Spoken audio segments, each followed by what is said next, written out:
how you can make hundreds of thousands of dollars with just this phone. Guys, in today's video, I'm going to show you how to transform the power of having conversations with people on your phone into hundreds of thousands of dollars, even millions of dollars, guys. I've made millions of dollars doing this with the power of cold calling. What I'm going to do is show you how you can, with anything, I don't care how old you are, I don't care about what you look like, what you sound like, it doesn't matter. What I'm going to share with you today is exactly how to cold call motivated sellers so you can go out here and do deals. Now, you might be saying, oh my gosh, cold calling. Whoa. This is scary. This is freaking me out. I don't want to be cold calling right now. This sounds a little scary. Guys, I want everybody to understand this before we break everything down. I'm going to share exactly today my cold calling script for virtual wholesaling so you can go and get deals. Now, the number one thing I will tell you this, you are overcomplicating this. I'm staring at you right now. I know 99% of people watching this, you are overcomplicating your virtual wholesaling, especially when it comes to cold calling. You are psyching yourself out. You're getting way too nervous. You're getting probably more nervous than you really should be, honestly. And you are really just doubting yourself in a way which it's just not the right thing to do. And you're just overcomplicating this, right? And I don't blame you. I blame the real estate wholesaling industry. I blame the guru industry for making cold calling seem so scary and daunting. Oh, what if they say this mean thing? What are they? I'm going to share exactly how to go through all the objections today, how to use my script perfectly, and how even if you've just learned the English language like a month ago, you could still get a wholesaling real estate deal. Sounds pretty cool, doesn't it? I think so. So what we're going to do is I'm going to share with you an exactly a $1,000 cold calling script, a course, webinar, whatever it's called, whatever you want to make it. I'm going to share with you today how to master your cold calling because I think everyone needs a reboot. And what we're going to do is share it. And if you guys want, we can do some role plays or live calls and really go into what we can do from there. But before I break it down, you all already know what the deal is. You know what we can. Go out here and make sure y'all go out here and smash that like button, hit that subscribe button, comment below your questions, and I'm going to help you become the best wholesaler you possibly can be. So if you're excited, ready to go, get some deals, you already know what time it is. It's wholesaling time, baby. Let's get cold calling. Woo!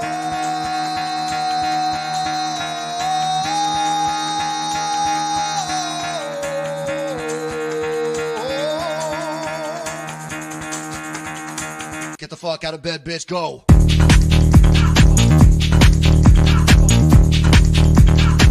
Get up, and get the guy go.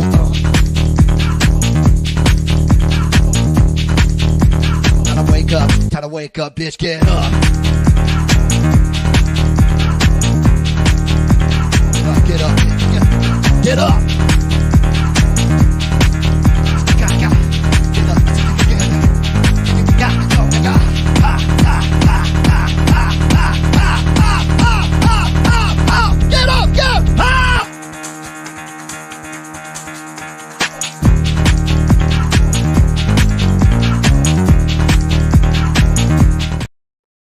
Snap! We're ready to go, guys. Nobody else in this business will go out here in real estate and get excited before they go call. Get excited before they go out here and do calls or learn cold calling or learn wholesaling. It's all really technical and everything's perfect and guru-y, and I hate this stuff, okay? I hate that stuff, okay? What I can tell you is in this business, we are going after one thing. We are going after our dreams. We are going after what we deserve in our life. Doing real estate wholesaling deals, making a ton of money, and changing our family's life. It's about family here. And what's the best way to change your family's life than get the money you deserve, your family financially deserves? And how do you do that? The money ain't sitting there. The money's just not there, sitting there waiting for you to grab it. You have to earn it. It's like anything great in life. You have to go after it and get it. So what is the thing stopping you from getting those deals, getting that money, and changing your financial life for you and your family? It's learning how to get in front of these people who have discounted properties, who have ugly houses, so you can go out here have a conversation and let them know that you're looking to buy some properties. You get the property under contract, and then you get locked up, you sell it for a big profit, you make some money. Guys, the deals are out there. You got to wake up every morning and say, who's got my money? Who has my money? I already know who's got my money. These motivated sellers, they got my money. Got the great deals. They got my money. We're ready to go. And so what's the one thing stopping us in virtual wholesaling from grabbing that money that we need, that we deserve? We got to cold call them. We got to go after it and get after it. Guys, we got sharks behind us. You know why there's sharks behind us? Because sharks don't stop. They don't stop moving. They never have their appetite is never quenched, and they always move forward and they never stop. Okay. And I want you guys to become a shark today when it comes to your cold calling, where nothing's going to stop you. Okay. Nothing. Apex predator. We're ready to go. And I think a lot of wholesalers get really, really over confused in cold calling. They get nervous. And the one thing before we break this down, I want you to understand why you are cold calling. Why? We are cold calling to change our life, change our financial destiny forever. And we have to have the utmost confidence that we are going to do everything in our power to become the best person, the best version, the best entrepreneur we possibly can. And once you have that positive mindset, it will make your wholesaling way better. So let's get into it. Let's get in the virtual wholesaling cold calling script. Let's get it going and let's talk about it. So let's talk about the first thing. You know, if you're brand new, you don't know what I'm talking about. What's this crazy guy screaming? What is cold calling? So really quick, I want you guys to know cold calling is basically the medium that most wholesalers use to go out here and find people that have ugly houses. Now in wholesaling real estate, we find people that have an ugly house. We lock up, we talk to them. And how do you talk to them? You got to cold call them, right? Hey, you just call them. Hey, you want to sell your property, right? Like it's very simple. I think a lot of people complicate it. Hey, are you looking to sell your property? And if they say yes, we lock up the deal. Then we can sell that deal for a really nice assignment fee, finder's fee, whatever one you want to call it, 10, 20, 30 grand. That's it, right? So that is really cold calling at the end of the day. And if you're brand new into wholesaling, I'm really happy because a lot of people that are like a year into wholesaling, they're still super nervous to cold call or they haven't cold called yet. And it's very scary for those people. But if you're brand new and I can kind of talk to you, you know, at the start, and so you're not scared of cold calling starting out, it's a lot better, right? So this is what we're going to talk about, and this is what we're going to break it down. So guys, the first thing you have to know is stop sweating your cold calling. I think people get really nervous to cold call. I want you guys to understand two really simple things that help me overcome the fear of cold calling. Because a lot of wholesalers have a fear of cold calling. Now, number one, this is super important. Your mama thinks you're cool. And I say that not in a funny way, but in an actual true way. A lot of people, before they cold call, they get really nervous because they feel like someone's going to make fun of them or someone's going to think they're stupid or call you a bad name or curse at you or say something mean. I want you to understand, if your mama thinks you're cool, who else can judge you? Okay. So when a guru goes out here and disses me, I always think, you know what? You don't think I'm cool, but my mom thinks I'm cool. And she actually knows me very well. So I don't really care what you have to say. And that's the way I think. My mom thinks I'm cool. I don't care what anyone else has to say. That's why the gurus don't affect me. But you have to understand this, that if somebody's saying mean things to you for cold calling, remember, I'm 23, so I'm a product of Call of Duty, Xbox Live chats, and online gaming. So I've been called, screamed at every name in the book. There's nothing you're going to say to faze me. And I love all these older people are like, oh, these young guys don't know cold call. Come on. We've been through the ringer, Xbox Live chat. So there's nothing you can say to me that's going to affect me. Okay. And so stop sweating your cold calling. If your mom thinks you're cool, your dad thinks you're cool, like, don't worry about what other people can say. And then the other part of it, and this is the part of freaking out over cold calling, is like, you're going to stink starting out. But like a video game, like you're not that good starting out, but you just get better over time. And that's anything in life. And so even with like my dad, right? Like Rick, like he can use this analogy too. His favorite video game in the 80s was Galaga. Okay. He loved Galaga. He still loves it. He wasn't good starting out, but he started playing it more and he got better. And so like, it's like, oh, I'm so scared to start this video game. It's like, expect to not be good, but like start learning. It's like learning a language. Okay. Like you're not going to be really good doing it. You're going to be terrible. You're going to fumble your words.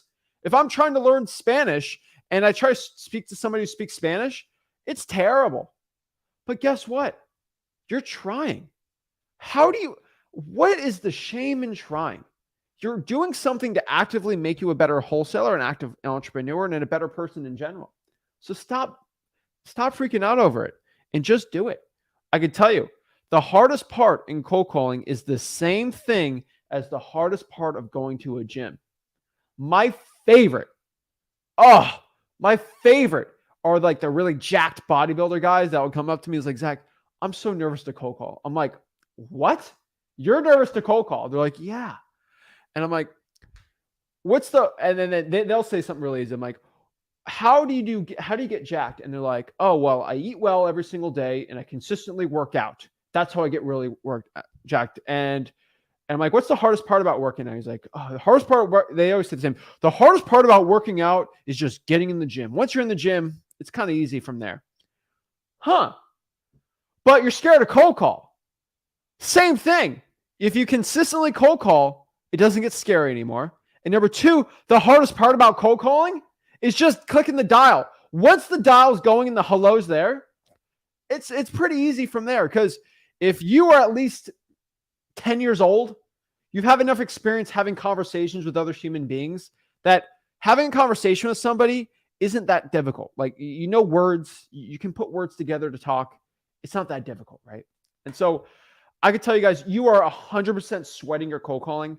Do not be freaking out over it, okay? Let's talk about our main goal. What is the main goal for cold calling? And every guru has their own, the main goal of cold calling is to pay me $3,000. The guru is going to tell you whatever they want, okay? Let me tell you what the real, honest, dead set truth of the goal of cold calling. The goal of cold calling is to find somebody who wants to sell the property. Just a yes. The point is a yes. The goal is a yes. Yes, I am looking to sell my property. Yes, I am interested in selling my house. That is what we're looking for. That is it. But I thought in cold calling we're supposed to close. No closing. No crazy like selling scripts. No Jordan Belfort, Wolf of Wall Street. That is not what cold calling is for wholesaling real estate. Cold calling is just getting somebody who wants to sell the property. That is it. That's all we're looking for.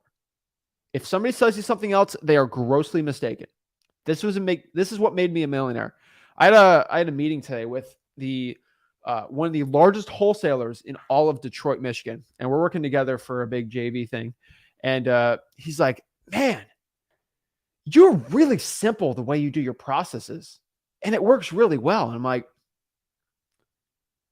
duh, right? Like, guys, the way I make millions of dollars in wholesaling is because I make it stupid simple, like really easy, like really simple. Don't complicate it. Okay. Bill Gates, at one time, the richest man in the entire world, he said this quote, and this was an amazing quote: simplicity scales, complexity fails. Let me say that one more time. Simplicity scales, complexity fails. I want to make sure I got that quote right. That was maybe a Steve Jobs quote. Oh, Steve Jobs quote. I always get it. Bill Gates had the Tony Robbins quote I got. All right, sorry. The person that founded Apple, basically. One of the richest men in the world. Sorry, Steve Jobs. So correct myself. Simplicity scales, complexity fails. And that actually makes more sense because Apple, they sell like 5 or 6 main products. You know, they got a phone, they got computers, they got the watches, they got the AirPods, and then they got the iPad. Like 5, like mainly 5. Now they got other accessories and like 1 or 2, but like 6 or 7 products. Like that's pretty much it. And if you walk into a grocery store, it's like, right? You go to a Best Buy, it's like, ugh, right? There's a lot of stuff going on here. But walking to an Apple store, there's like not that, it's simple. And they are, I think, the largest company in the entire world. And so you start thinking of it, it's like, make it simple. So what is our goal? Go for the yes. That is what we're focusing on. So let's just get into it. Let's talk about the script. Now, if you just heard me talk about how I make millions of dollars being really simple, you might be thinking like, Zach, what's your script? And before I reveal the script, you might, oh, he's waiting again. I want to tell you a quick story. Before I reveal the script, I want to let you know, I started cold calling at about end of when I was 18, usually 19 years old when I like mainly got crazy on it. But like at the end of when I was 18 years old, right when I was about to turn 19. No, graduate high school. After I graduated high school, I was 18. I started cold calling. And when I started cold calling, I made a really stupid, like complicated script because that's what everyone was saying to do. And I was doing okay with it. Like it wasn't that good. And then I said, you know what? How have I gotten my deals when I do bandit signs? And I said, I just basically asked for basic information and I didn't sound like a robot. When I was reading these huge, long scripts, I sounded like a robot. And if this was the right property, would you be able to go and see me on Tuesday at 3 p.m.? Like I would just be reading all. It sounded terrible. We're an all cash solutions company. Like it's terrible. It doesn't sound like a real person. It's terrible, right? And I just started acting like I was doing bandit signs from there. I asked just really simple questions. And guess what happened? When I asked simple questions, I was able to have more time talking to more sellers. I started actually going out here and getting more deals because I sounded like myself. I sounded like a normal human being. And that ended up doing well because I was dealing with other VAs cold calling and I was winning, right? And so I developed this very simple script. And this script has made hundreds of thousands of people their first wholesaling deal through cold calling. And it's made me millions of dollars. And this is the script I still use in my own business. Are you ready for this? Let's break it down. Number one, you call. So get the phone. Ring, ring, ring, ring, ring. All right, this is it. Hello. Who's this? Hey, this is Zach. Is this the owner of 123 Main Street? Yes, this is him. Are you interested in selling that property? Yes. And then you go from there. Or they say, no, I'm not interested in selling it. Boom. That's it. That's the script. Why does the script work? Let me explain. This script is psychologically proven to be the greatest cold calling script in history for wholesaling. You know why? Because it does something that no other script in wholesaling does. That's why I'm a good salesman. I could sell this script for like $1,000. I'm telling you right now, like a little course with this, I could sell it for $1,000. You know why?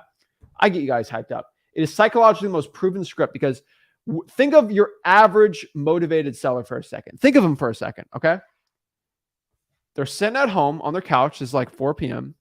They're watching Bachelors in Paradise, right? They might got their Diet Coke, sorry. You got their nice DC next to them. And they're watching their Bachelor in Paradise. They're living the life, right? Ring, ring, ring. Who is this number? I'm trying to watch if Emily and Michael are going to get together. This is ridiculous. Who in the world is this? And they go, hello? And guess what they're thinking in their head? That's how all cold calls go. How do I get this person off the phone? This is a scammer. What's going on? I want to get off the phone. I want to go back to Bachelor in Paradise. I want to go back to watching the game, right? So stereotypical, but usually sometimes the other way around. When a seller gets a phone call, I want you to understand this. Most sellers in 2023, they're on edge. Even in 2024, 2025, 2026, like usually after 2020, every motivated seller, they're getting antsy, okay? They get really antsy when they get the phone. And so I want you to understand that in wholesaling real estate, they're on a no mode, okay? No. Get me off the phone. Let me watch my TV show. That is what they're doing. And so we start thinking about this like, oh, shoot, this is how they're really thinking? Yes. And so if I use a regular script like, this is Zach with Zach Home Solutions. Are you looking to sell your property? Their mindset in their head is, what did I say? No. Get me off the phone. No. I don't want to talk to you. I'm going to go watch my show. That's what it is. No mode. And so if you ask them a question, psychologically, they just want to say no. They automatically want to say, are you looking to buy some stocks? No. Are you looking to go buy a life insurance? No. That's what they do all day. Sales calls. No. And so statistically, this is a fun psychological fact. We got some cool psychological books on there, but like I read a decent amount, not as much as I used to, but I'm not the biggest reader for like wholesaling, but like other stuff helps me out a lot. If you can go to somebody and I want to convince them to buy my product or whatever, all I have to do is usually get you to say 3 yeses, and then the fourth one's almost guaranteed to get a yes. Even if it's, will you buy like $100 burger, right? Like statistically, you're actually like 80% more likely to buy that burger if you say yes, yes, yes. All right. So it's like this. Do you want to buy a $100 burger? No. Too expensive, right? But if I want to sell that burger, that's what I do. Hey, do you like really nice burgers? Yes. Do you like them with a nice brioche bun? Yes. Do you like them with nice crinkled fries? Yes. Well, we have this burger right here. Would you like to try it? It's about $100 though, but it's pretty good. Most likely it's going to be a no, obviously, but the chance of them saying yes increases like insane, like 80, 90%, because they said 3 yeses before. And so with the script, why it works so well, it's stupid simple, but it's really complicated at the end of it. Now, when you call somebody, say they're interested in something, why don't you make it more simple? Call them, hey, are you looking to sell your property? They're in no mode. Ain't going to work. But what if I ask them a question that I know is going to be a yes? Hey, Mr. Seller, are you the owner of 123 Main Street? Yes. Yes, I am. Huh, we got a yes. And guess what you do? When once you ask this question, you throw them off. I'm telling you right now, you throw these sellers off like crazy. And it's really like punching them. That's the way, my best explanation for this is like, you literally punch them in the face. You punch them in the face with your words. And what I mean by this, if you ask the seller, are you the owner of the property? They're like, wait, yeah, what's going on? And they're like, is my kid in trouble at school? Did my family member get arrested? Did someone, unfortunately, in the hospital? Is this a long lost lover? Is this, is this Jamie from high school from 1984? Like, who is this? Who could this be? Did I win $1 million? Like, there's a lot of anticipation. And so you really got to think about this. Like, have you ever got calls that was like, hey, is this Zach Ginn? Like, I get that all the time. Now, before 2015, I was like, yeah, this is him. Now I get people just calling me they skip trace me and they try to call me. I don't answer it. But I tell you, it's like, it piques your interest. Like, what does this person want now? They know where I live. And they're going to listen to whatever you say. And they're not going to be in no mode. They're going to be like actively listening. And they already said yes. So they're statistically more likely to say yes to wanting to sell their property. And that, ladies and gentlemen, is how you make money in wholesaling. You get a great script like this. So are you the owner of 123 Main Street? And are you interested in selling that property? That is it. That is my script. Do not complicate it. Do not get all guru-y on me. But that is it. So now what do you say? What if they actually do want to sell it? What do we say? You don't even have to know wholesaling. I can tell you what it is, okay? If they say yes, you get that yes. We just focus on 2 things. We get MCTP, which I'll explain, and then we just get off that dang phone. That is it, okay? MCTP, get off the phone.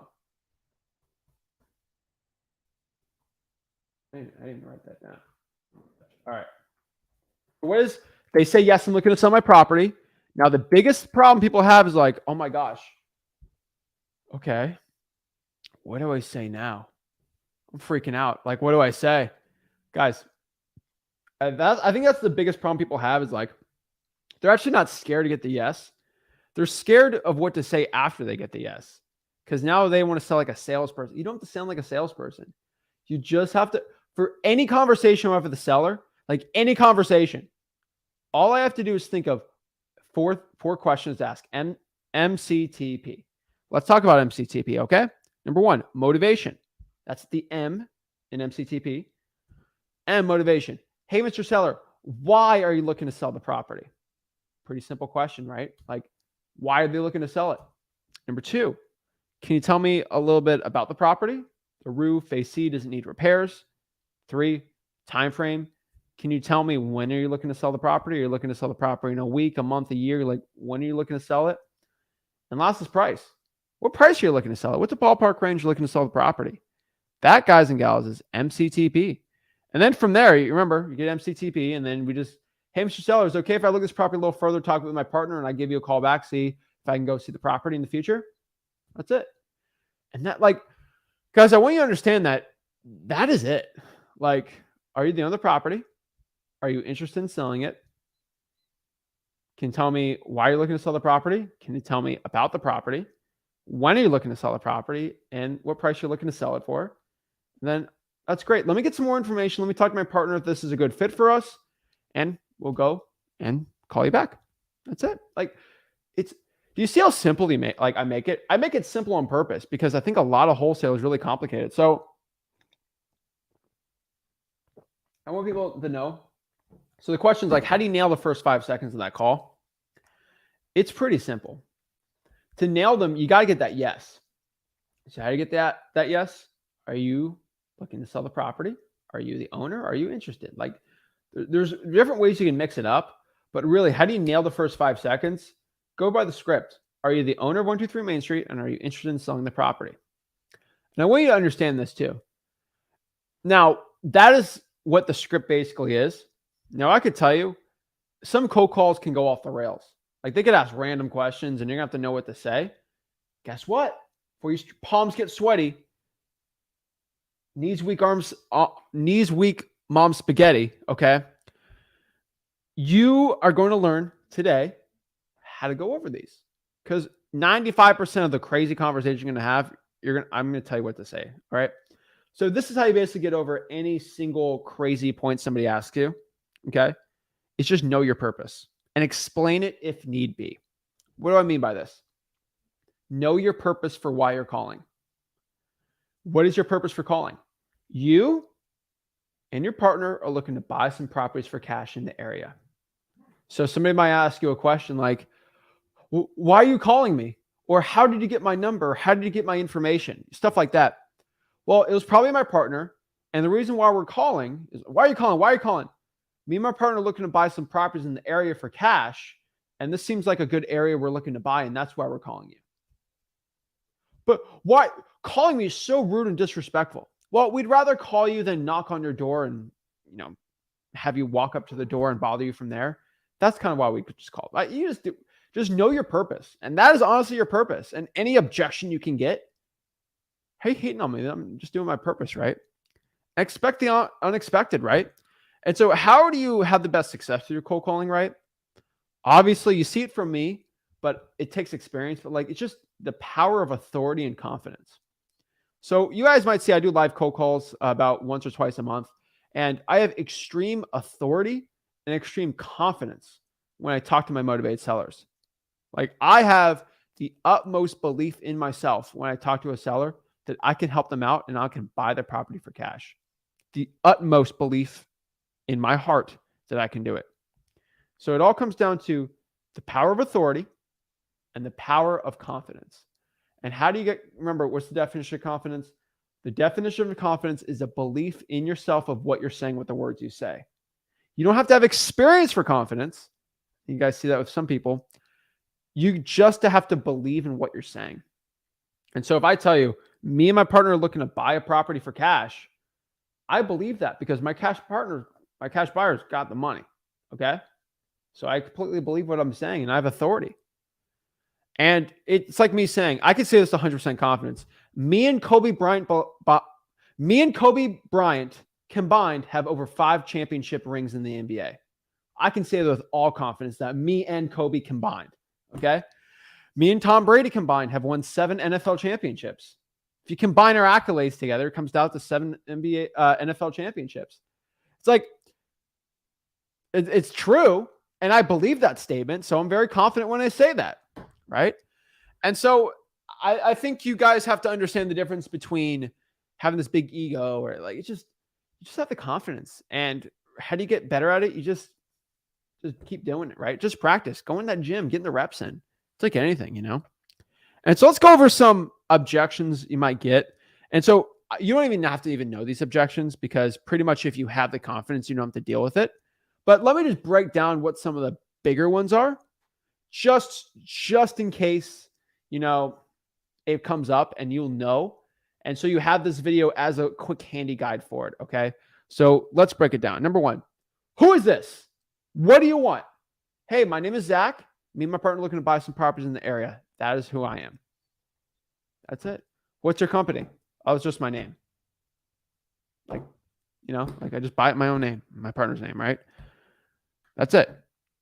What do you want? I'm looking to see if anybody in the area is looking to sell their property. I'm not like aggressive with it.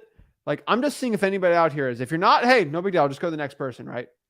It's not, I'm looking to buy it. That sounds aggressive. You could do it in your purpose, but if someone's aggressive with me, I try to diffuse it.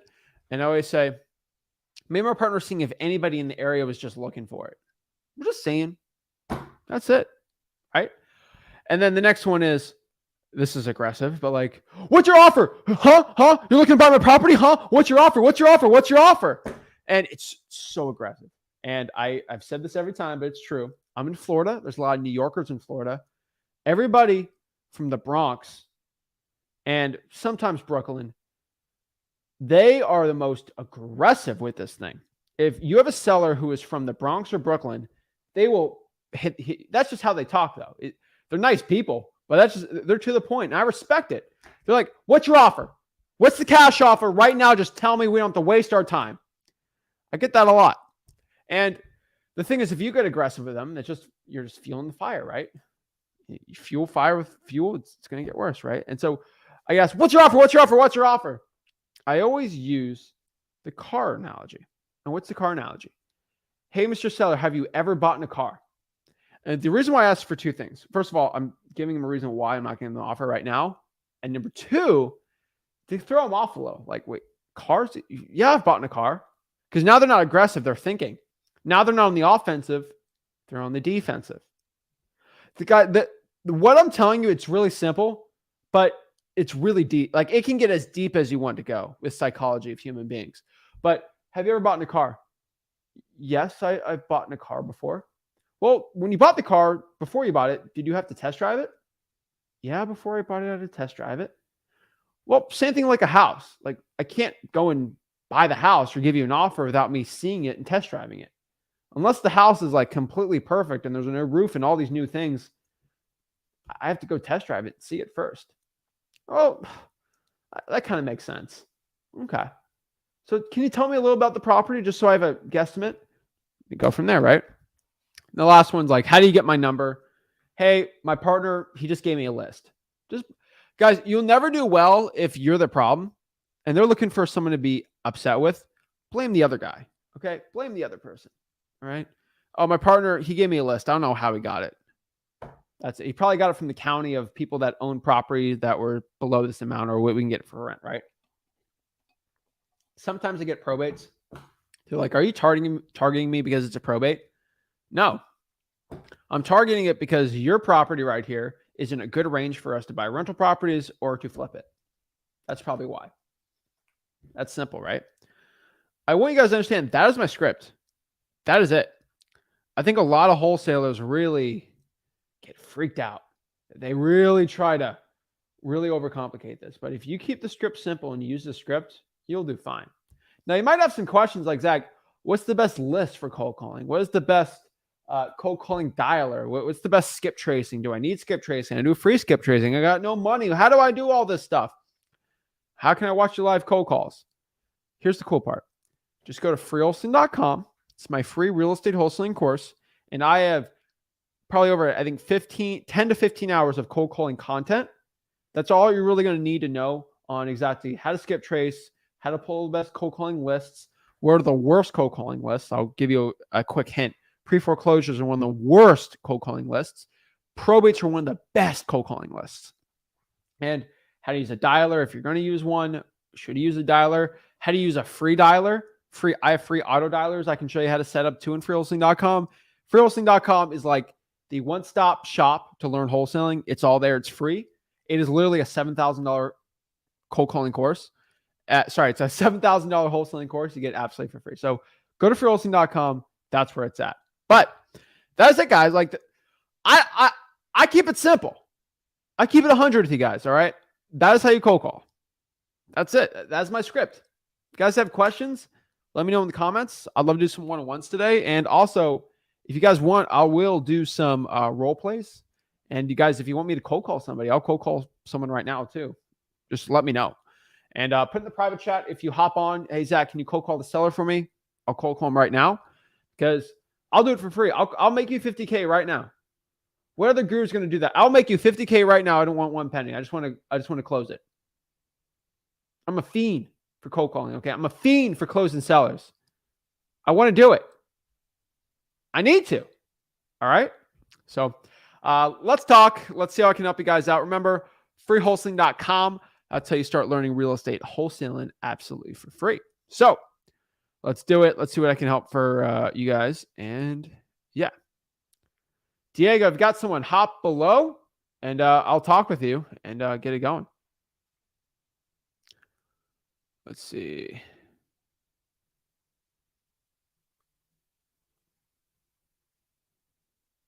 So I used this method the other day and the seller calmed down. LOI gave me an offer. Yeah, I'm telling you, if you're bought in the car, it calms everybody down. It works. Appreciate it. Go paint drywall. There's no in between for people from New York. I love New York. I love New Yorkers. Okay. My grandpa's from New York. All right. Except he's a little Manhattan boy. But he was in like my grandpa's in like New York City in like the 30s. So it's like a little different, like being a Manhattan guy, but it was funny. Still's got the accent. Let's see here. Now, let's see here. Let's see other questions we got here. This is a good question, actually, from Lisa right here. Zach, do you tell them you're not local in their area if they ask why you're not coming out to see the house? So somebody in our team is going to go see the house. So I guess it's like you see my live cold calls. I never lie. I want everyone to understand there's 0 point in lying. There's absolutely not 1 point in lying to anybody in sell, especially for sellers, right? Now, if they're telling you like this is a weird area code, you're not local, where are you from? I'll tell them, hey, I'm in Florida. Why are you looking to buy my property in Michigan if you're from Florida? I always say this. Well, have you seen the prices in Florida? Have you seen if I buy a property in Michigan, I don't have to worry about hurricanes, high insurance. I don't deal. That's why I'm looking to buy, because they're so much cheaper over here. And every single time they're like, oh, yeah, that makes sense.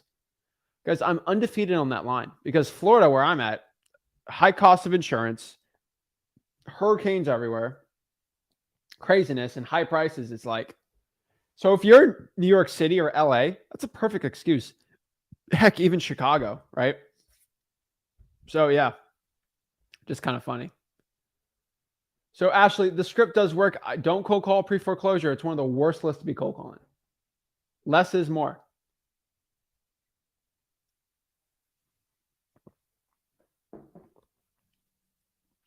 Xbox Live chats are brutal. Little kids are.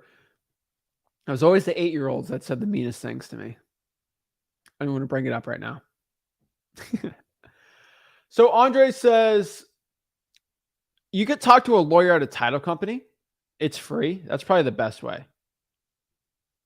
There's gurus out here that won't even cold call live. Yeah, they'll do it live, but then they'll record it, make it perfectly. But you know, they'll cold call live, but it'll be recorded, like edited everywhere, so it makes them look perfect. Here's the thing, guys. I don't want you guys to judge me for my best cold calls, and you've seen us some good ones. Me closing sellers, getting crazy reductions, all these things. I want you to judge me on my worst cold calls. Because if you see how I handle the worst sellers, you see how I handle the hardest deals. I've had people that cuss me on the live calls, and then they're happy and laughing with me, and I get the deal closed in front of you guys. You guys have to judge me on the worst calls and see how I handle those to really judge me on how good I am at cold calling. The problem with the gurus is you only see their best. You never see them the worst. And so it's like, how do you know if you have a really good friend? This is the easiest one. They have to see you at your worst. And how do they handle you at your worst? And if they give you respect and they're nice and they're still your friend at your worst moments, at your best moments, it doesn't matter, right? And so that is kind of how you can tell if I'm good or not. You got to see me at my worst. And that's why I make it live. Nobody else does that because they're all stinking broke real estate wholesaling gurus.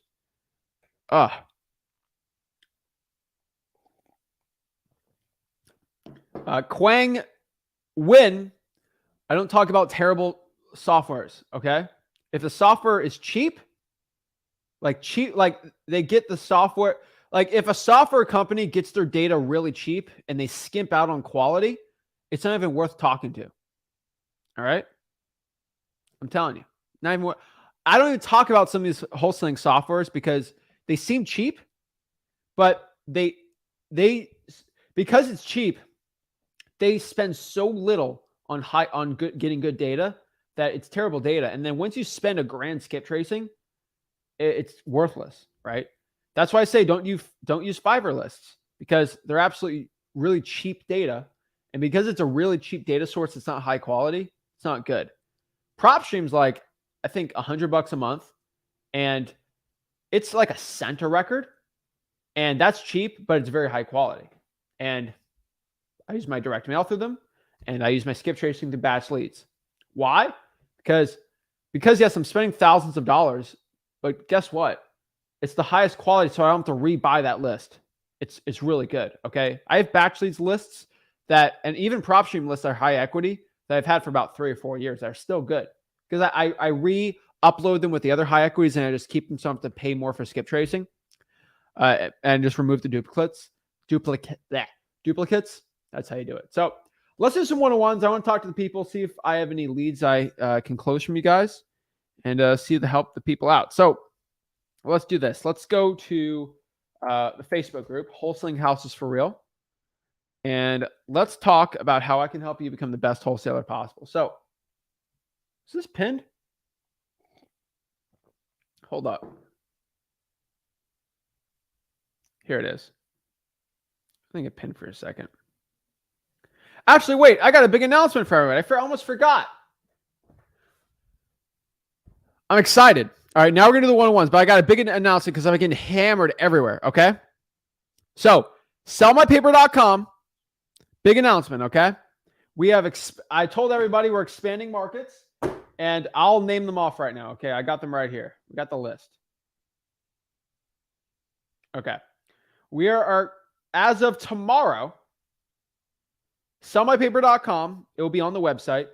Sellmypaper.com will expand to Inland Empire, San Diego, Bakersfield, Fresno, Sacramento, LA if there's deals, but San Jose, Oakland, Denver, South Florida, West Palm, Brevard, Orlando, Boynton, Fort Lauderdale again.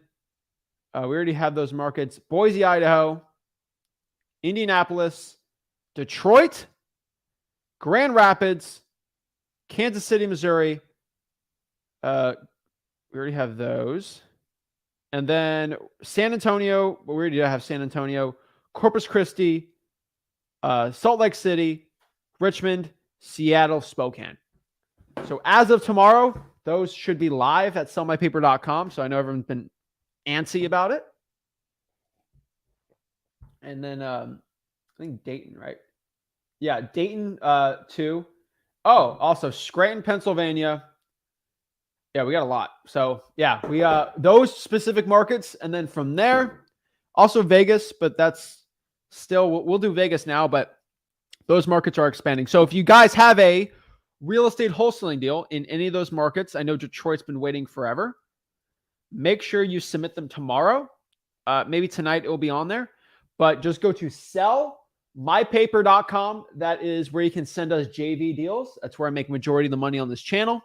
You send us wholesaling deals, we sell them, and we split it. So sellmypaper.com, sellmypaper.com. You can JV with me and my team. And as of tomorrow, those links should be on there, and we can start sending in deals. And yeah, that's it. Sellmypaper.com.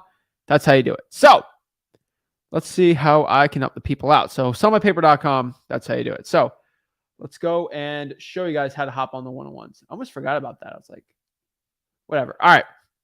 So if you want to go to Wholesaling Houses for Real, that's my Facebook group. All right. Let's go get the link for y'all. It's my Facebook group. And that is where you guys can hop on and do the one-on-ones. All right. So Wholesaling Houses for Real, you click here to featured an hour ago. You click the StreamYard link here. You get to talk to me absolutely for free. Look at this handsome gentleman today. That thumbnail is from today. I woke up this morning. I'm like, wait, we didn't got a thumbnail. And I'm like, I just do me taking a picture of the whatever. So that's what it was. All right. This is the first time I had a thumbnail of the same shirt I was wearing. But yeah. Sell my paper is a way of partnering with Zach. Split the deal. Yep. Boom. Boom. All right. Let's see here. All right. Let's see who we got. Ryan. Yes, sir. How's it There we going? go. Good. How are you, man? Hey, the dogs are barking, the birds are chirping, the sun is shining. It's an outstanding day. Let's go. Yes, I love sir. it, man.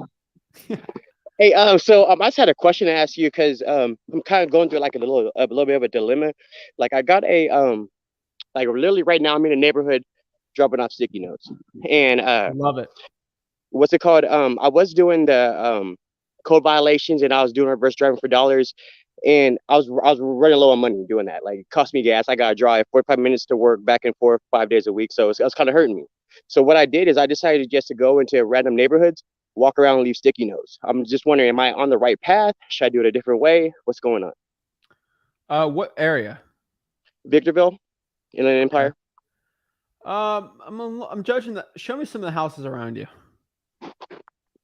So those are some nicer houses. I would probably be in lower priced homes. Okay. Yeah. Okay. I am getting kind of a response. Like I got a interview Friday with a real estate lady. I guess there was a house that was about to have she was about to put a for sale sign up, and I just went and put the sticky note on there. She called me back, so I got an interview with her on Friday at 11. So I'm assuming it's kind of working, but if you're saying I should go to lower houses, then that's what I'll do. Yeah, like those houses look like they're at least 600, right? No, to be honest with you, they're around like with the AR or with the market. I want to say it's around like 301, 365. Those houses? Yeah, and I'm now actually the thinking about equity in them is Riverside. higher. They have higher equity, but Wait, let me look it's at Victorville. Is that Inland Empire? yeah, it would be like I guess Brentwood Estates. Okay. You're north. I'm talking about that house looks like it's 500, 600 in like San Bernardino, Riverside. Okay. Yeah, keep doing it then. Oh, okay. Why not? Whew. Okay. As long as it's below the median home price, sure. I mean, Okay. what's the Zillow value of those houses near you? Like, look it up and let me know. But they just I seem want like to say it was like 365. okay. We'll do it then, man. Okay. Why not?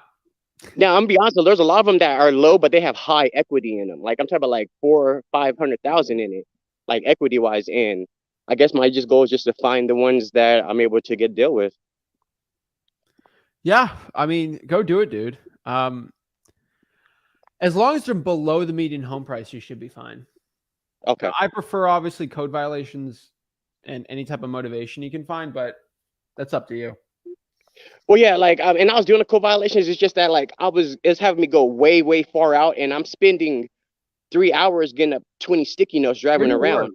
We put them in order. I'm sorry. Where do you work? I work in it's called Home Chef. Like, I'm a reach truck operator. I just pretty much move. Where? Like what San city? Bernardino. San Bernardino. Why don't you just do it in San Bernardino?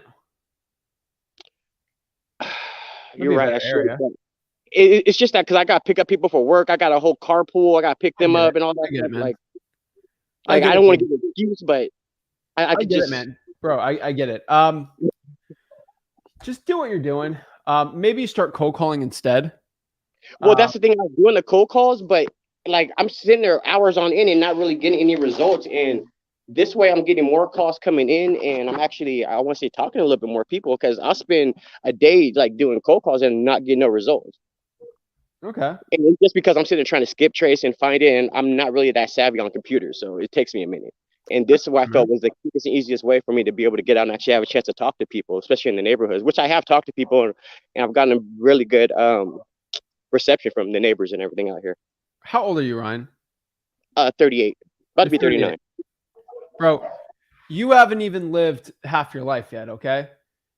Do you think that the world is going to go more towards computers for the next 60 to 70 years or less? Oh no, it's definitely gonna go more. It's definitely You gotta learn how to get on the computer, man. I'm telling you.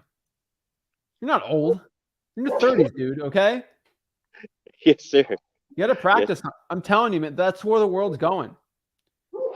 Okay. And so you got to analyze deals. A chance to get more communicating with people and just talking to them, just because I used to one thing I used to be a door-to-door sales. I used to do this all the time. So like I'm just trying to refresh my my communication skills, I guess you could say, in a way. Your communication skills sound fine to me.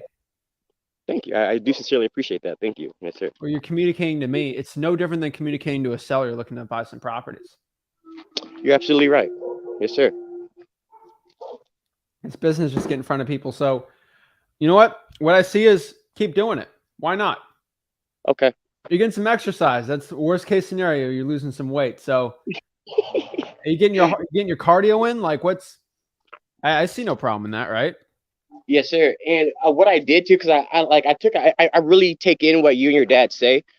And like I listened to Earl Nightingale. Like I've read so many audiobooks, and one of the things that's taught me like how to write a schedule out and follow that each day as a daily plan. That's what I've been doing. Like I say from 9 to 12, I'm out here putting up the sticky notes, and then while I'm at work, I'll spend my hour of lunch filling out sticky notes, and then I'll do some reading on some books and stuff, and just try to keep it going. I guess if that makes sense. That's it, man. Just try to learn as much as I possibly can, because I really want to do this. Like so bad, I want to get this. I want to get this right.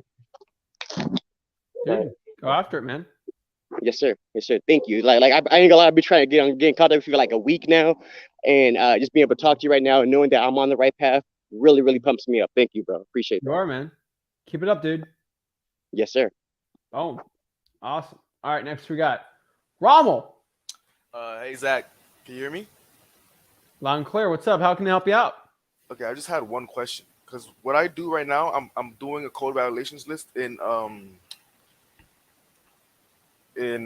Richmond. Oh no, it's not Richmond. It's like okay, I'm doing code violations, but like whenever I skip trace them, I usually end up finding out that it's owned by an LLC. Like usually, most of the time, it's owned by an LLC. What do I do there? Statistically, LLCs don't own most houses. So what type of property? It's like it's code violation. It's like in North Carolina, and like What are you doing in Richmond? I don't know. I forgot the market for a second. Like I just woke up and like I'm just trying to like my brain's just But You just woke up? Yeah. No. Do you work the night shift? Yeah, I usually do that until like 3 a.m. So. Okay. Well, I mean, so what's your question? Because you said this in North Carolina, now it's in Richmond. What's going on? No. It's in North Carolina. Wait, it's where? Okay. Let me just do something real quick. It's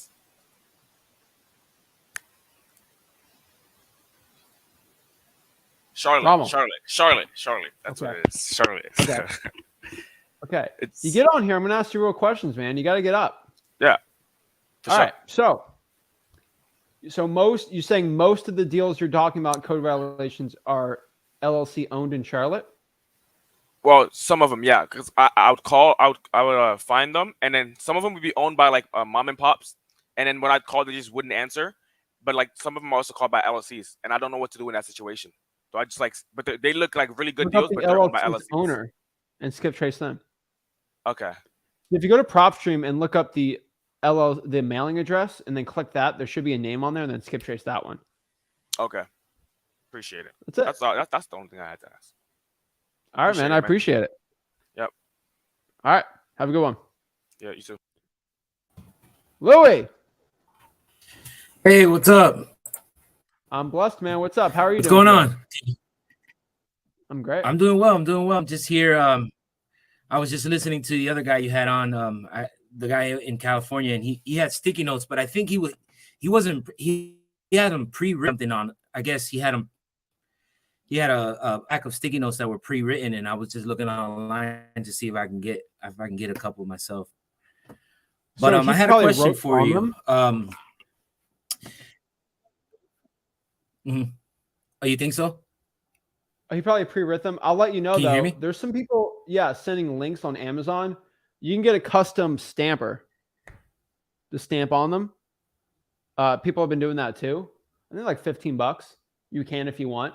I know some people have been doing that lately, and it looks just as good. Yeah. I had a question. What's your question? For you. How can I help you Mind out? me asking. Of course.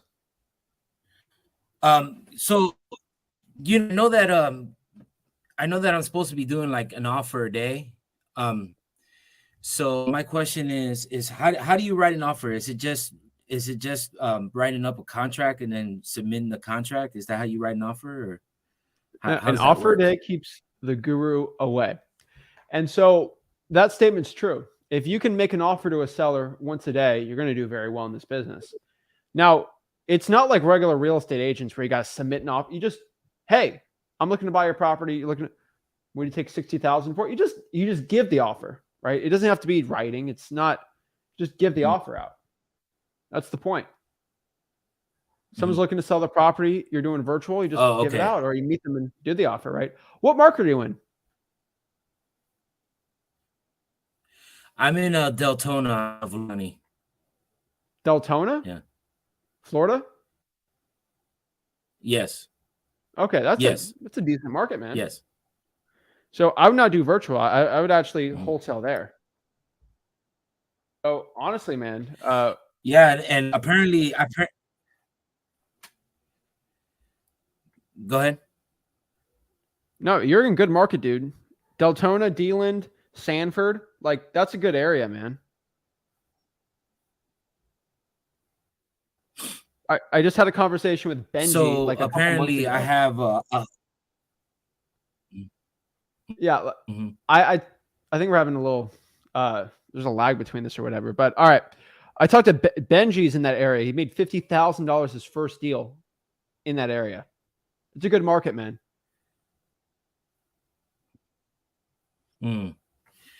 So I was driving for dollars the other day, and I put up some sticky notes, and I guess I have another wholesaler in my area that I guess he found the sticky note and called me up just real nasty.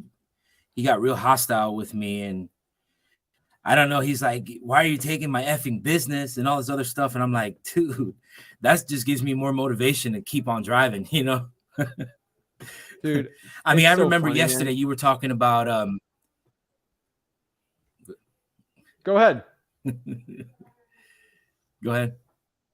No, You so go I ahead. remember yesterday you were saying how on your live you said something like you know, those older wholesalers not willing to work with the newer wholesalers are pretty much going to lose out.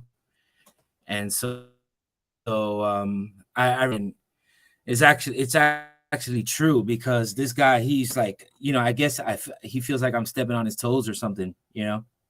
So When I was starting out, I had one guy almost lost a $50,000 deal. He said, "You're too young to be doing this. You don't know what you're doing." And he tried to steal my deal from me.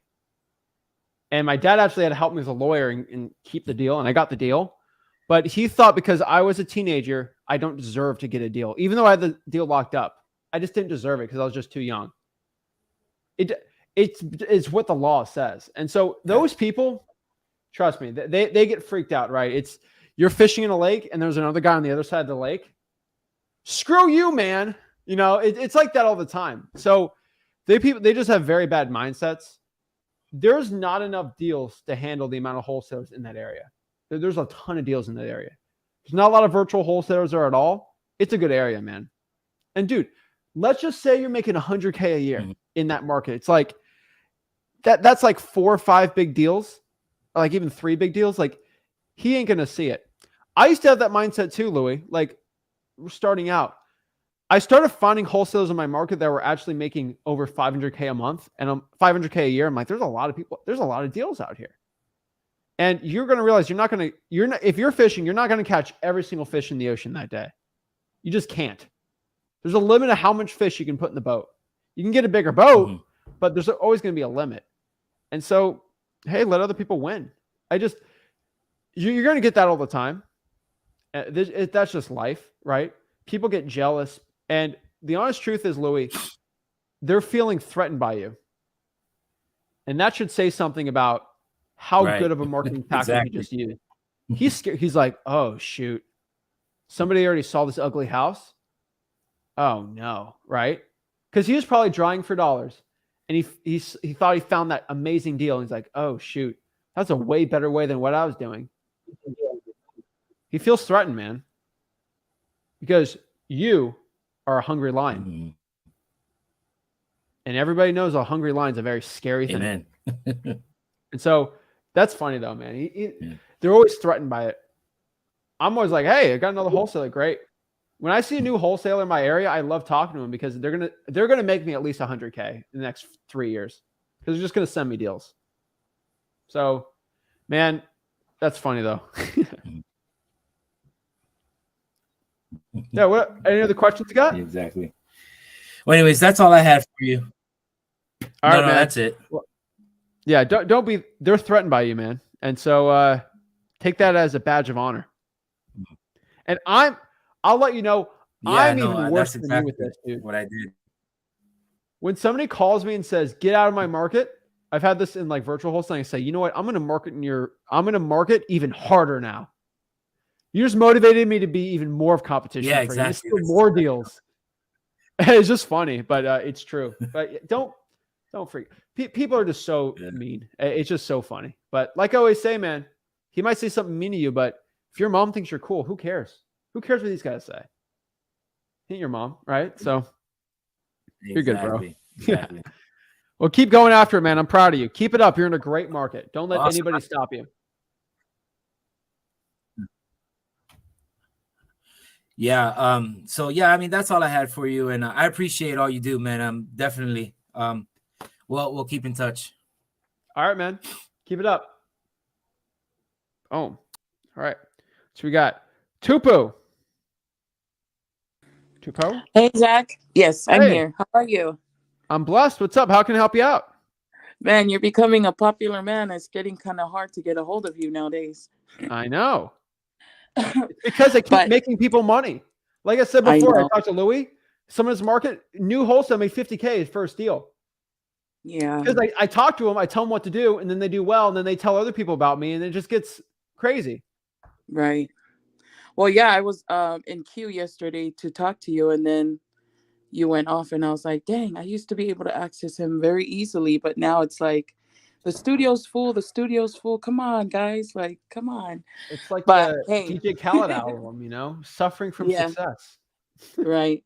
Well, I appreciate it, but I don't want to waste any more of your time. I finally was able to talk to a homeowner out here in my area, and he lives in LA. The house has been, I don't know how long the house has been empty for. I did a few numbers. I calculated a few things for myself, and it looks like the outside of the house has like the no trespassing. Looks like the law enforcement is involved in it. I don't know what the deal is, but the guy is motivated to sell. He's an 88-year-old, guy. He doesn't want to have to travel back and forth between here and LA to fix up the property and so forth. But my question is, it came down to, as we were, I let him talk. That was one thing Rick was saying. Let them talk. Shut up and let them talk. And so I did. At first, he was like, I'm just going to probably think of getting a realtor to, to sell it and get the most money. And then as I'm letting him talk, I'm like, hey, at the end of the day, you got to do what's best for yourself. And then he's like, you know what? Maybe I'm just going to sell it as it is, because I'm too old of a guy to be going back and forth and all that. And then we came down to it, and he was like, I do have to let you know, like he was trying to beat around the bush.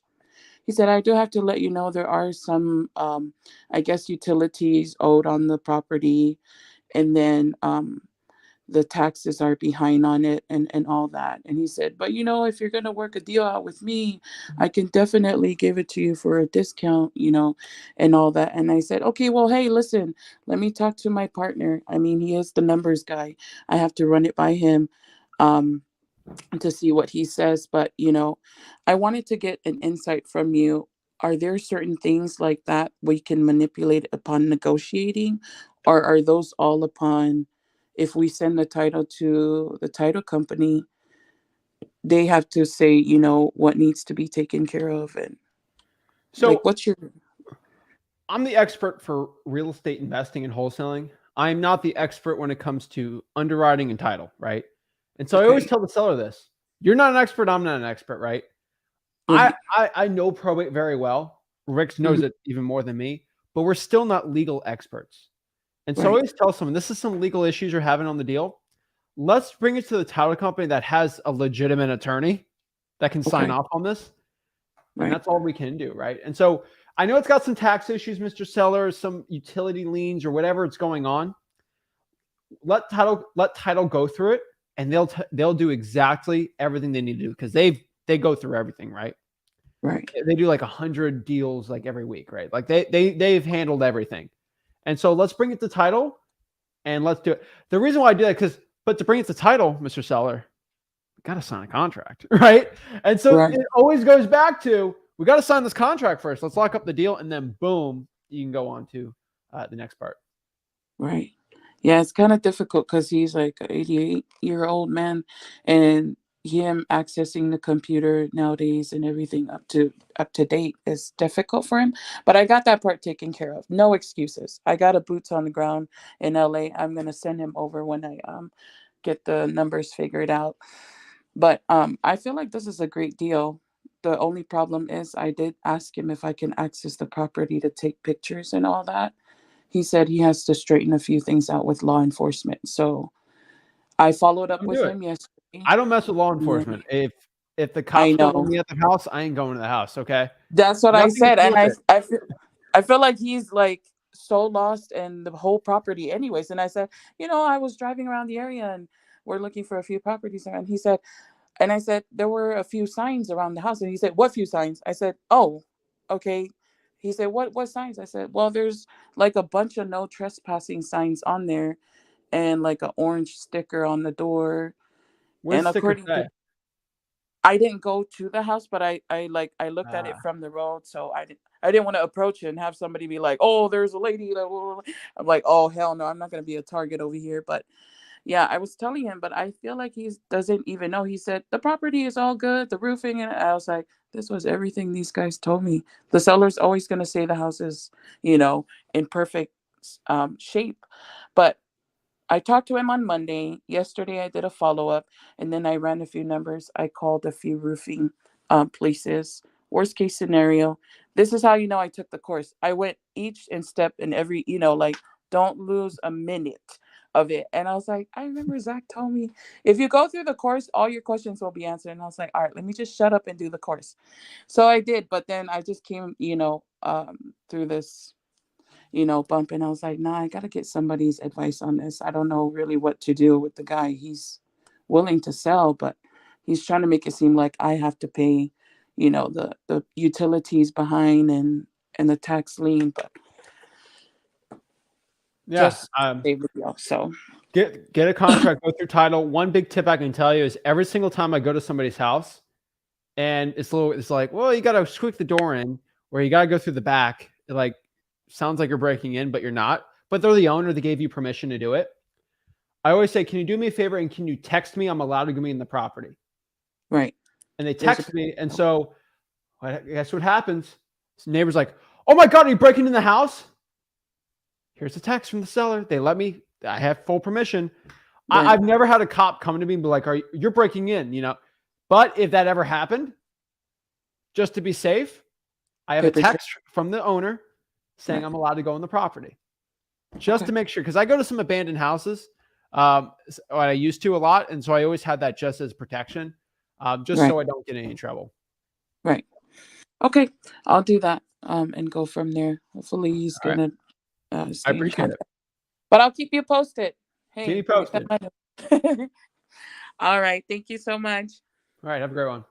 Yeah. Oh, Diana. Diana. Come on. Xavier. He's frozen. Alex. Alex, Yo, there you are. What's up, what man? up, man? Man, first off, I just want to say thank you for everything. I bought a couple fake gurus courses before I found out about you, and just through using your stuff, it's really got me out there. I didn't have the money to first start, so I just started with Zillow calls, right? So that brings me to my question. I'm in the Austin, Texas market, and I'm noticing that there's a lot of like trailers for sale, and they kind of look run down, but they're uh, I don't know if you know what I'm talking about. There's a bunch of trailers for sale, but they come with like trailer fees, HOA market or HOA fees. Should I be worried about HOA fees or like the lot fees that associate with buying a trailer or something? It depends. If the land's owned underneath it, then yes, it's going to be a good deal. If the land isn't owned underneath it, it's not a deal. Because Okay. trailers are usually they're registered with the DMV. And so Yeah. we don't deal with vehicles, okay? We deal with real estate, and real estate has to have the land. Mhm. That's the rule. Okay, for sure. And secondly, it would be I was literally just listening to your podcast about the 5 best markets to be in. Do you think that I should get out of Austin, Texas, and go to Are you like in Macon, Austin Georgia, or Metro? something? Or are you in I'm like, sorry, what? are you in Austin No, Metro? I'm East Austin, like Metro, yeah. You're East Austin or east of Austin? East of Austin or East Austin, because I called the title company down there and I asked them, I'm like, hey, what are some good areas that I should look around in? And they told me like East Austin, even though it's a lower income base, that's where investors have been buying at recently. And I also asked them like, how's the wholesaling business being? Even the title company told me it's been slower than usual lately. Yeah, I mean, Colleen's a little better, but I Yeah. mean, for real estate, sometimes in parts of Pflugerville should be fine, man. What I could tell you is Austin has had the biggest rise, but it's also going to have the biggest fall in prices. Yeah. I think you see that too. Boise's like that too. So it's going to be, you're going to have to get really discounted properties. And so Yeah. most sellers right now in Austin think, I remember all these articles that said Austin's the best. And I'm still in that mindset. And all the buyers like, have you seen the Zillow prices? They're just crashing. And Yeah. so it's going to take it's going to take some time for them to readjust. Everybody else in Texas is fine. You can get really good deals everywhere else. Austin, you're going to have to find the really motivated sellers, but I think that's a good idea if the land is owned underneath it. Okay, for sure. And because I live up here in Seattle right now, and median home price up here is like 950. So I'm like, I had to get out of state. So I appreciate you. All right, man. I appreciate it. Thank you. I'll talk to you soon. Boom. All right. Diego. Yo, what's up, Zach? Thank you for answering, man. So I was in the St. Louis market. I called this guy. I spoke to him. Motivation needs money. Then he said he's not in a rush. But then he said that he found out after 10 years that he's not a landlord. So he was Airbnb in the place. The price is 160 that he has listed for. I offered him 75. Go for no, right? So I offered him 75. He said, nah, he can't do that. Before I did that, I told him, hey, let me speak to my partner. Give me about 30 minutes. I just watched a video with Rick explaining, like, how to speak to a seller or whatever the case may be. And then I went back to him and I told him, hey, my partner said, 75. Would you be willing to take 75 today? And I'll send you a contract. He denied it. I said, what price would you be willing to come at? What price do you think, that you would be willing to make this a deal today? He was like 130 cash, right? I came back to him and I was like, yeah, I understand. If this was a better market, we would probably be having a different conversation. And because it's not, and things are kind of stagnant and going down. How about would you be willing to take 110, right? And I could send you that contract today. He was like, nah, man, I can't do that. I think, I stay at 130. And then he said, thank you, Diego. I appreciate it. Thank you for the offer. And he kind of got me right off the phone. Right. So I was wondering, could I revisit that? Yeah, call them back. Revisit Should it. I Why not? revisit it? Yeah. Sure. Yeah, and also the only thing too, Zach, like that St. Louis area, I couldn't really find a good like ARV because there's like a lot of things over there that's on auction, right? Yeah. Also during the 30 minutes, I spoke to I called a cash buyer, right? And I swung in that area. I gave him the zip code. He asked me for the zip code, and then he asked me if it was north of some street. I can't remember what street that was, and I told him yeah because I looked it up and it was. So he was like, yeah, I'll take a look at it. But what I was really wanted to know was like, what would he pay for the property? So how would I approach that if like I go to a cash buyer and then I'm trying to get like a price that he would pay, but without disclosing, so he don't go behind my back and try to like take the deal, you know? You can't stop them from disclosing what you offer. You can make them. No. You can condition them. Mm. And when you mean by condition, you mean Condition for a yes you mean or no the cash decision. buyer? The Oh cash no, buyer? you can condition the cash buyer too, but they have to go by and look at the property. Right. So that's what I meant. Like I wanted him to kind of give me what he would Price commitment, pay yeah. for the For a price commitment. ask for a price commitment. And then That's it. Okay. All right. So yeah, cool, man. Thanks, man. No worries. I just felt like it was really close, and you know, he was like, you know, he has some motivation, and he has like, you know, he wants to sell the property, obviously, and you know, we just couldn't get to that, you know, price point where he would That's like. fine, man. But, Keep calling. okay. Keep calling. Keep it up, man. All right. Keep it simple. All right, all right, Zach. All right, yeah. All right. Thank you, man. Appreciate it. All right, appreciate it, man. Boom. All right. Next we got Daniel. Hey, what's going on, Zach? I'm good, man. What's up? How can I help you out? I honestly just wanted to do a quick role play, just to make sure I'm cold calling the right way. Let's do it. Okay. Okay. Ring ring. Hello. Yes, hi. Is this the owner of 123 Elm Street? Yes.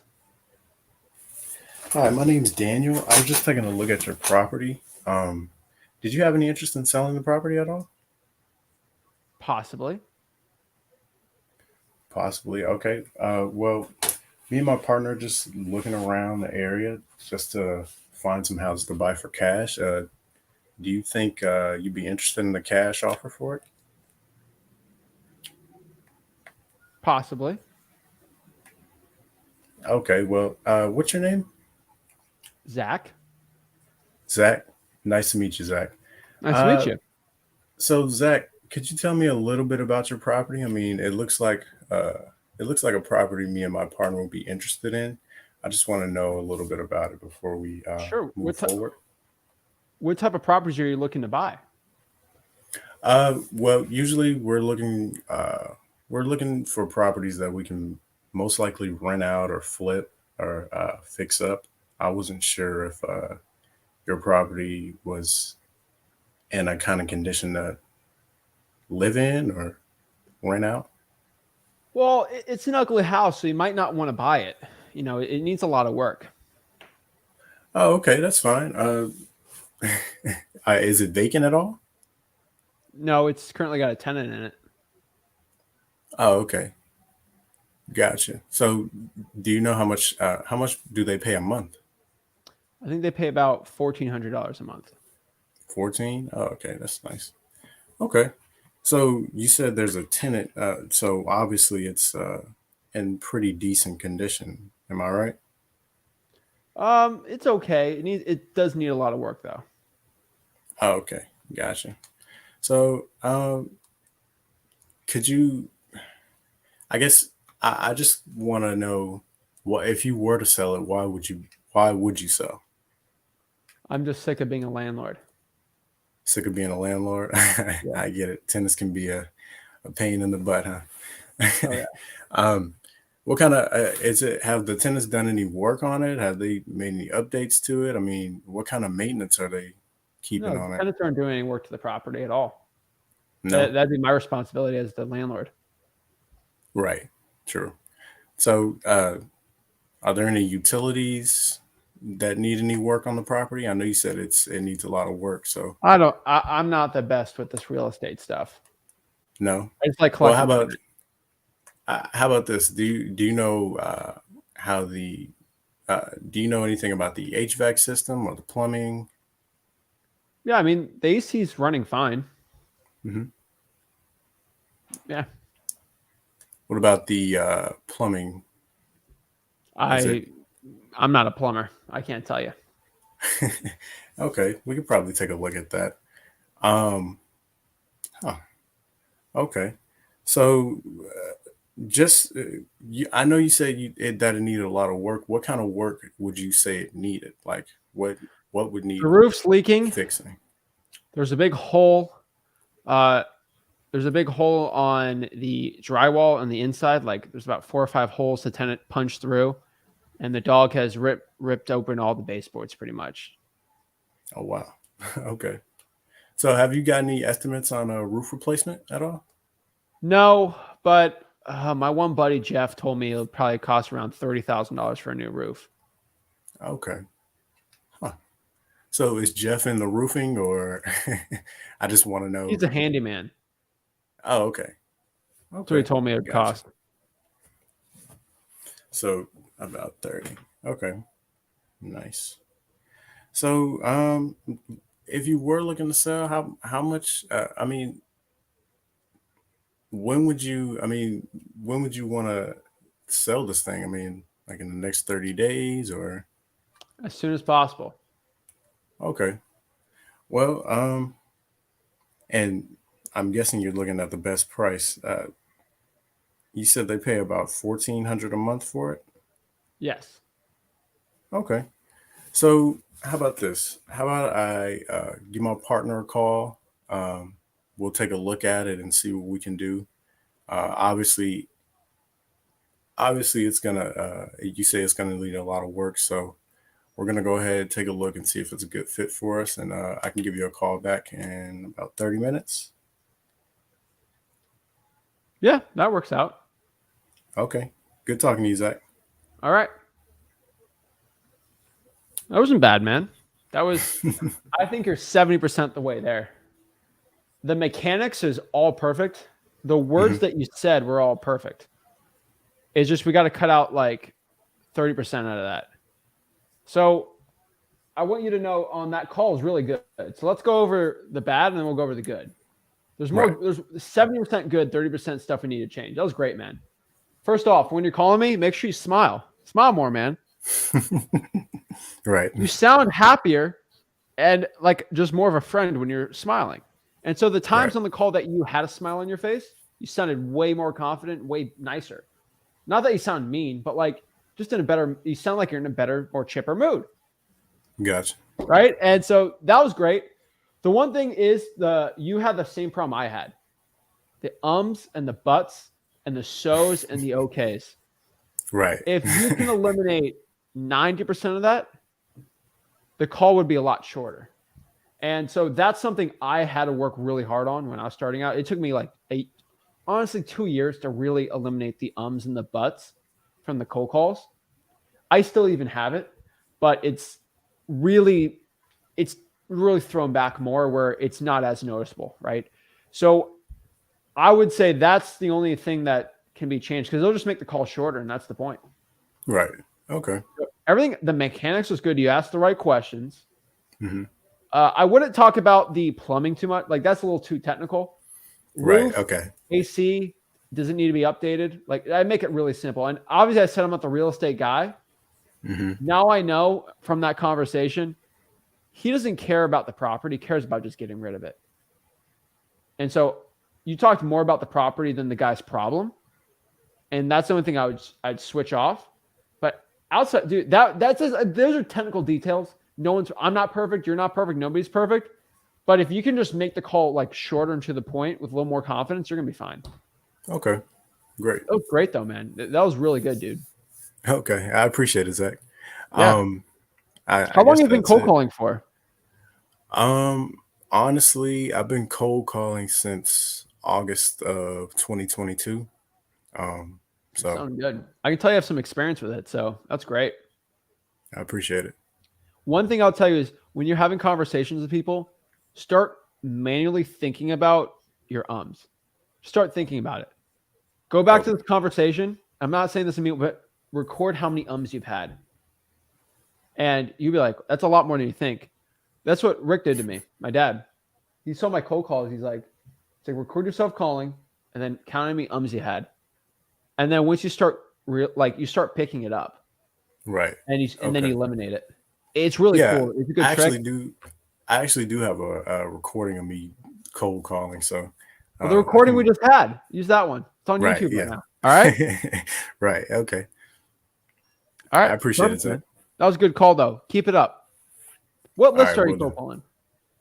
calling? Well, I do. I have a virtual driving for dollars list. I do code violations, water shutoffs, and sometimes I do probates. But that's it depends on what time of the month it is. Like I try to do it maybe at the end, like the last 2 weeks of the month, and then try to get them. All right. Well, just keep it up. Those are good lists. So I think you're fine, man. Keep it up. You'll do well. Okay, I appreciate it, Zach. All right. Appreciate it. Boom. Take it easy.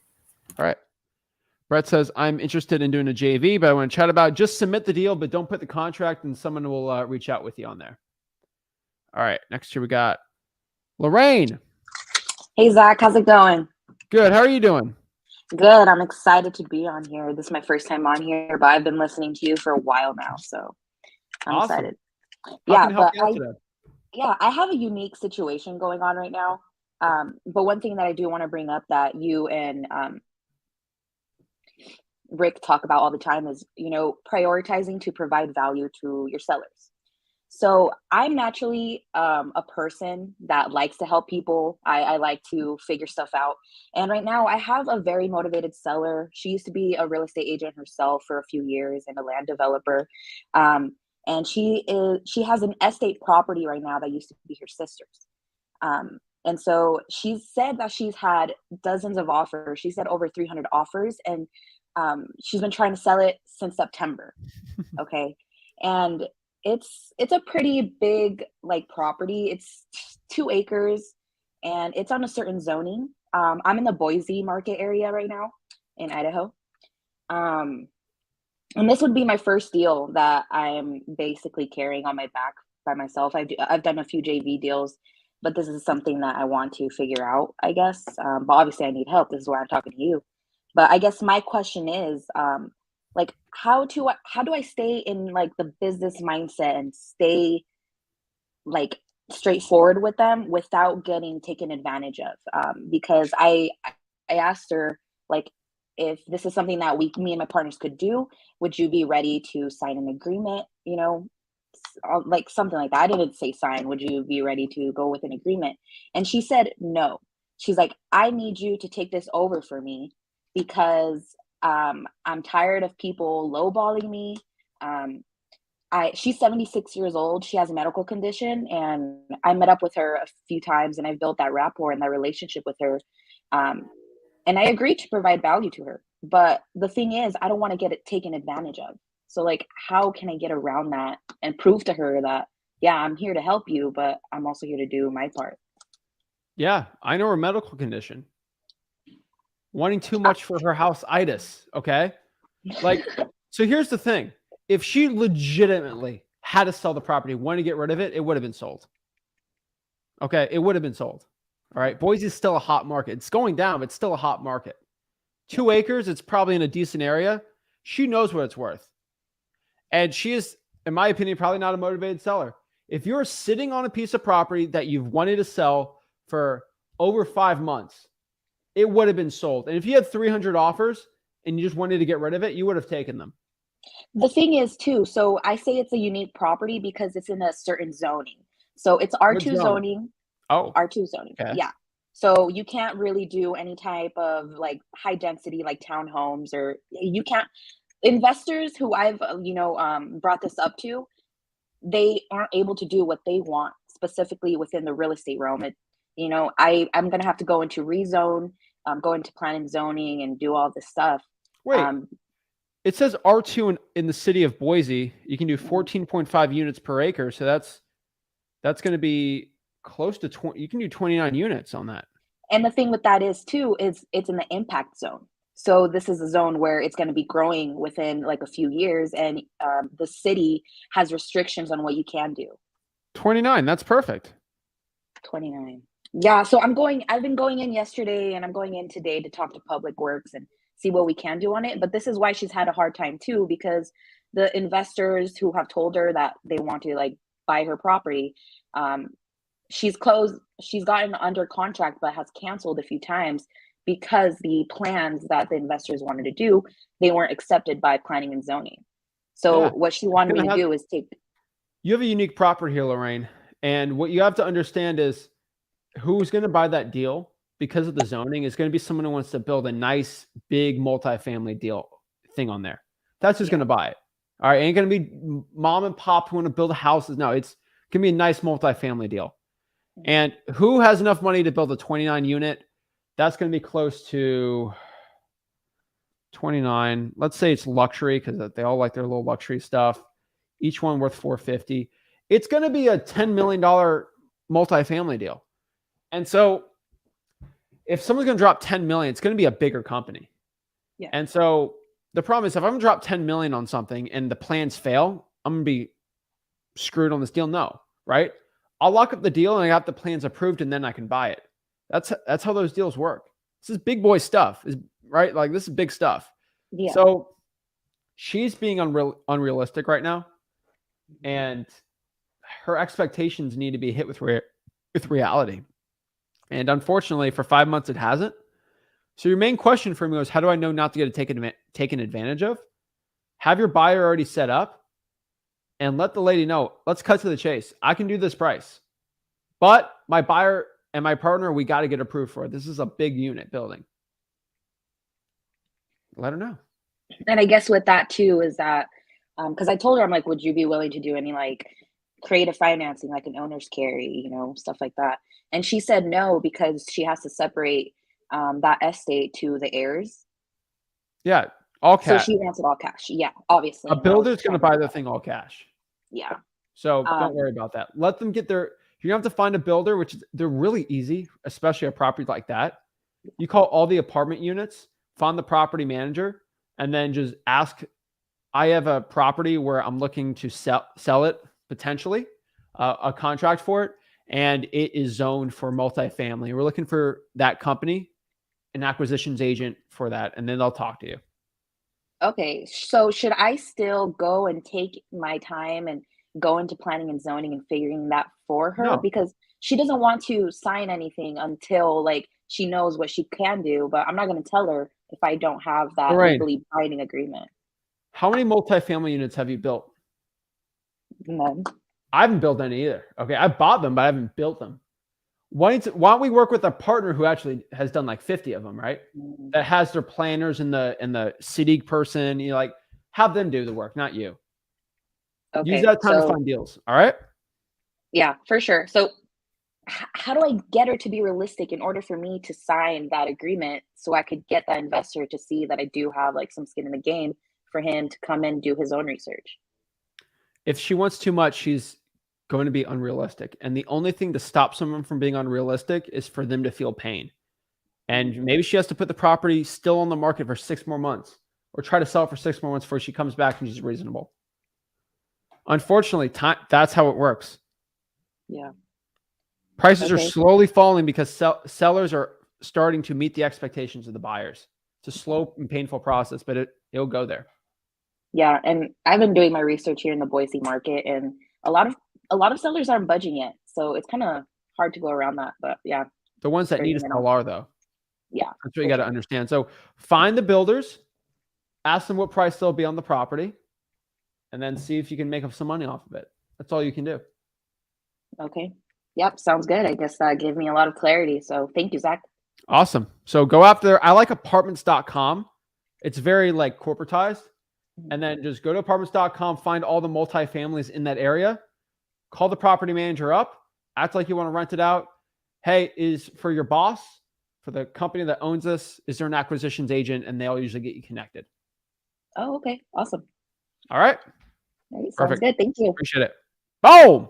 Awesome, guys. So don't let the sellers take advantage of you. If you are to the point, you do it right, you'll be fine. So guys, that is how you cold call. That's how you make a lot of money in this business. Get in front of sellers, get some deals, change your life. So guys, this is Zach Ginn signing out. Go to freewholesaling.com if you want to learn how to cold call. And I'll see you guys soon.